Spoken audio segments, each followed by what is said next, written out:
Tabban As'ad kemudian mengajak ya, kedua pendeta Yahudi untuk pergi ke Yaman.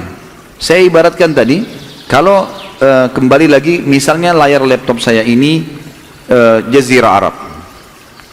Kalau Jazirah Arab di daerah atasnya ini kita katakan utara, negeri Syam. Di daerah timurnya ada Afrika, di daerah baratnya ada di daerah timur ada timur ada Afrika, di daerah barat ada Persia. Di daerah selatannya ada Yaman, gitu kan. Pada saat itu Tabban As'ad di tengah-tengah Jazirah Arab ini ada Madinah, Mekah, baru kemudian Yaman, gitu kan. Jadi kalau antum dari Indonesia mau menuju ke Madinah, kalau pesawatnya langsung ke Madinah, itu kita secara jalur peta sebenarnya sedang melewatin kota Mekah, sekitar kota Mekah. Di atas Mekah memang nggak bisa, gitu kan. Dilarang penerbangan, tidak boleh ada di kota Mekah supaya tidak mengganggu orang beribadah. Tapi yang jelas jalan. Jadi Madinah di atasnya Mekah. Tabban As'ad pulang dari Madinah mau kembali ke Yaman, dia lewatin Mekah. Ada satu suku namanya suku Huzail. Suku Huzail ini teman-teman sekalian, mereka tidak suka penduduk Mekah, mereka tidak suka juga penduduk Yaman. Lalu mereka datang pimpinan-pimpinannya kepada Tabban As'ad lalu berkata, wahai raja, mau nggak anda mendapatkan harta yang banyak tanpa ada perlawanan? Kata Tabban As'ad, tentu saja. Di mana saya bisa dapatkan? Kata mereka, di dalam kota ini, tadinya pasukannya itu istirahat di pinggiran kota Mekah, nggak niat mau masuk ke Mekah, di pinggiran kota Mekah. Lalu mereka berkata, di dalam kota ini ada satu rumah yang diagungkan oleh masyarakatnya, maksudnya Ka'bah. Dan di dalam Ka'bah itu, di dalam tempat itu ada banyak emas. Memang pada zaman itu teman-teman sekalian, saking orang-orang menghormati Ka'bah itu sampai mereka banyak menanam emas di situ. Dikali, ditanam, ditaruh di sekitarnya, ditaruh di dalamnya. Dan itu kalau sudah ditaruh di Ka'bah tidak boleh ada yang ambil. Dianggap itu adalah sesuatu yang sudah diberikan untuk Ka'bah. Maka Tabban As'ad mengatakan tentu saja. Lalu kemudian dia kirim beberapa mata-mata keliling Mekah. Memang Mekah ini kota yang kecil, memang di situ ada rumah yang betul ditawafin, dilihat, dimuliakan oleh orang, dan memang kelihatan banyak emas-emas gitu. Maka setelah melihat keadaan kota, kayaknya nggak ada pasukan besarnya nih. Tabban As'ad tiba-tiba menyuruh pasukannya, siap semua, kita serang kota ini, ambil nih hartanya semuanya. Karena dia tadinya penyembah api, penyembah berhala. Dia nggak tahu tuh Ka'bah apa, dia nggak tahu kota Mekah ini. Begitu pasukan sudah siap semua, dua pendeta Yahudi ini lihat, pikirnya mau jalan ke Yaman, tapi kok pada siapin pedang, pada siapin busur panah, beda, bukan seperti orang mau pulang, tapi orang kayak mau berperang. Mereka tanya kepada Tabban As'ad, ada apa? Dia bilang, saya mau masuk ke kota ini. Di kota ini informasinya ada sebuah rumah yang dikultuskan oleh masyarakatnya, dan di sana ada banyak emas, saya mau ambil, saya mau rebut. Kata dua pendeta Yahudi ini, demi Allah, sesungguhnya anda telah ditipu oleh suku Huzail. Yang menyampaikan kepada anda ini siapa? Suku Huzail bukan? Iya, suku Huzail. Suku Huzail ini tinggal di dekat kota Mekah. Suku Huzail itu tidak suka sama penduduk Mekah, tidak suka sama penduduk Yaman. Mereka tidak suka anda. Kami demi Allah tidak tahu ada rumah Allah di muka bumi. Ini pernyataan orang Yahudi ya. Kami demi Allah tidak tahu ada rumah Allah di muka bumi kecuali ini. Cuma ini saja rumahnya Allah. Kalau anda datang akan menyerang, maka anda akan dihancurkan oleh Allah. Nggak mungkin terjadi. Lalu apa saran kalian?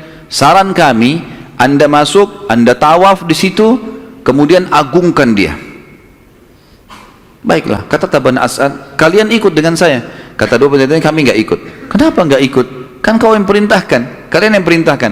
Kata dua pendeta ini, kami pendeta Yahudi, tidak layak kami tawaf di Ka'bah selama masih ada berhala yang diletakkan oleh kaumnya.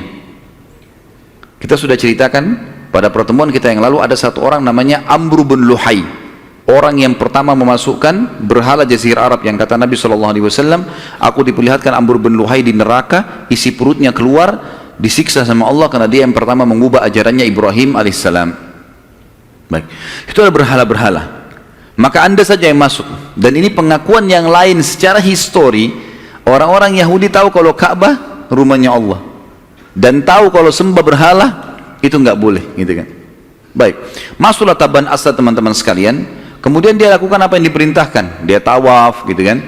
Kemudian dia berbagi-bagi, dia bersedekah di kota itu. Setelah itu teman-teman sekalian, dia tertidur. Setelah tawaf dia tertidur. Kemudian Tabban As'ad mimpi pada saat itu, dia mimpi kalau dia meletakkan kain pada Ka'bah, yang kita namakan sekarang kiswah, gitu kan. Jadi awal histori kiswah dari manusia ini, dari Tabban As'ad ini.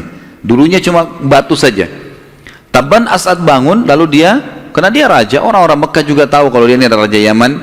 Kemudian dia menyumbanglah, dibuat kain yang bagus, dikemaslah Ka'bah itu. Dia nginap di Mekah sekitar 3 hari. Hari kedua dia mimpi lagi, dia memberikan kain yang lebih bagus.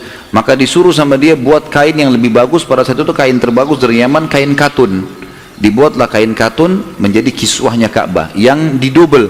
Kemarin kainnya biasa, sekarang kain yang lebih bagus gitu. Setelah itu kemudian dia meninggalkan kota Mekah. Waktu dia tinggalkan kota Mekah, teman-teman sekalian, menuju ke Yaman dan tiba di Yaman, dia mulai mengumpulkan para pendeta-pendeta Yaman. Di sini pendeta dalam arti kata memang tokoh-tokoh masyarakat mereka yang menyembah berhala dan menyembah api. Jadi antara berhala sama api ini mereka membagi di Yaman itu sehari sembah api, sehari sembah berhala. Dan mereka punya satu tempat api yang besar sekali di Yaman. Pada saat itu digambarkan kalau apinya, kalau pintunya dibuka, di dalam ruangan itu ada api, kalau dibuka apinya tuh nyembur keluar sampai sangat jauh, gitu kan. Setiap hari mereka selalu membakarnya, ya, terus gitu, menambah bahan bakar, maksudnya dari kayu-kayu, dari batu dan seterusnya. Maka Tabban As'ad memanggil para pemimpin-pemimpin tokoh masyarakat, sampaikan, ini loh agama yang saya baru anut, begini, begitu, begini, segala macam. Pendeta yang disuruh ngomong, ternyata mereka nolak. Mereka nggak mau, kami nggak akan tinggalkan sembah berhala dan api ini. Ini sudah kami yakini sebagai Tuhan. Musyawarahlah Tabban As'ad sama 2 pendeta ini, apa yang kita harus lakukan? Baik, coba dakwahin mereka yang mau masuk ke agama ini, sudah berikan hadiah dan seterusnya. Setelah diskusi lagi, ternyata orang-orang masyarakat, mereka ada yang memberikan masukan kepada Tabban. Caranya begini saja, kita kan punya api nih, ada api. Api ini rupanya oleh masyarakat Yaman, teman-teman sekalian, ada keyakinan pada saat itu, unik memang ya, tapi ini ya keyakinan. Api ini teman-teman sekalian memiliki pintu gerbang yang besar. Kalau ada 2 orang yang bertikai dan tidak ditemukan titik temunya, dua-duanya ngotot, maka dua-duanya diberdirikan di depan pintu gerbang itu. Pintu gerbangnya dibuka, siapa yang pertama dilahap oleh api, dia berarti yang salah. Keyakinan pada saat itu, begitu keyakinan mereka. Maka sebagian masyarakat bilang begini saja, Raja Tabban As'ad, sekarang berdirikan pendeta anda ini, orang Yahudi ini, dengan orang-orang ini, ya, pimpinan-pimpinan kami, di depan api. Siapa yang dilahap api, dia yang salah. Tabban As'ad musyawarah sama 2 pendeta, bagaimana sekarang ini? Maka mereka mengatakan, lakukan saja, kami akan berdoa kepada Allah, mudah-mudahan Allah bisa berikan pertolongan gitu. Baiklah, diberdirikanlah pimpinan-pimpinan penyembah berhala dan api ini dengan 2 pendeta Yahudi ini. Begitu dibuka pintu, dengan hikmah Allah, api menyambar pendeta-pendetanya mereka nih, maksudnya kepala-kepala pimpinan penyembah api nih. Lalu mereka sempat lari. Masyarakat menahan mereka. Kenapa lari? Kita mau tahu benar atau salah nih. Kembali lagi. Begitu kembali lagi, dibuka lagi pintu, diserang oleh api. Ternyata mereka yang diserang oleh api itu, dilahap oleh api. Gara-gara kejadian itu, satu negeri Yaman masuk agama Yahudi.